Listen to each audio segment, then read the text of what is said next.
Juízes, capítulo 1.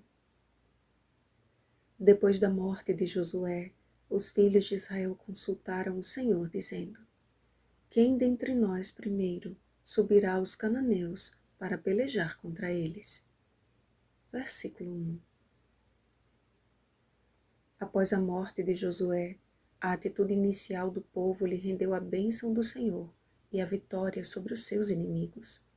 Como prometido, Calebe recebeu a sua parte por herança e cumpriu o seu juramento, dando a mão de sua filha Axa em casamento para Otiniel e atendendo ao pedido de Axa, dando-lhe terras com fontes de água. O período dos juízes foi desafiador e durou cerca de 400 anos. Os primeiros passos desse período, contudo, ao desconsiderarem uma ordem expressa de Deus, resultou em decadência moral e espiritual e muito sofrimento. Os filhos de Israel deveriam expulsar os moradores de Canaã por completo, mas foram permissivos, habitando com os inimigos. Sofreriam na pele as consequências de sua desobediência. O zelo do Senhor em orientá-los a expulsar aquelas nações pagãs tinha o objetivo de mantê-los puros em seus princípios, a fim de que não se contaminassem com a idolatria e a imoralidade dos habitantes de Canaã. Era desejo de Deus que seu povo fizesse brilhar a sua luz às demais nações da terra, que fosse uma nação modelo, o atalaia divino, com um chamado mundial para adorar ao único Deus verdadeiro. Quando o povo de Deus permite que brechas sejam abertas, por mais insignificantes que sejam, Satanás as utiliza como vias de acesso, a fim de introduzir seus enganos, até que as brechas tornem-se em porta franca. Precisamos hoje ter a prudência que os líderes de Israel não tiveram. Permitindo que seus filhos convivessem de perto com os filhos de Canaã, as gerações seguintes foram se enfraquecendo e logo se tornariam tão prostituídas quanto as nações pagãs. A infância é a fase de formação do caráter do homem.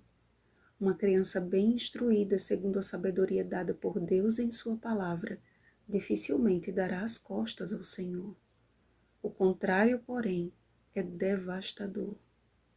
Creio que a pior desgraça do povo de Deus hoje seja a realidade de famílias que ocupam as fileiras da igreja enquanto o coração está longe do Senhor.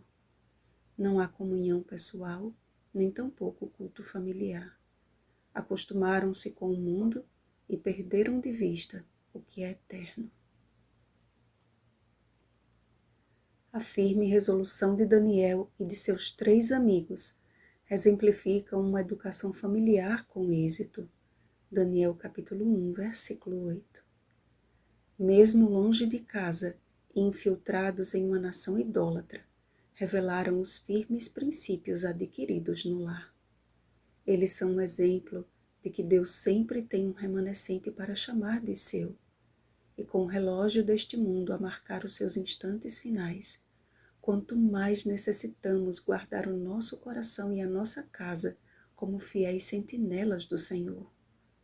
Meus irmãos, o Espírito Santo intercede com seus gemidos inexprimíveis neste dia, apelando para que nos humilhemos perante o trono da graça e clamemos por perdão e verdadeira conversão.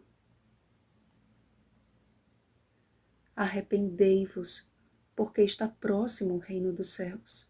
Mateus capítulo 4, versículo 17.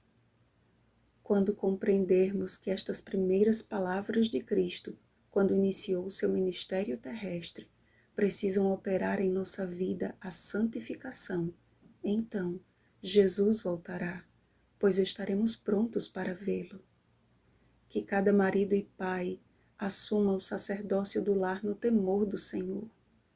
Que nós, esposas e mães, lembremos de nossa sagrada e santa missão de preservar o nosso lar como sendo um pedacinho do céu.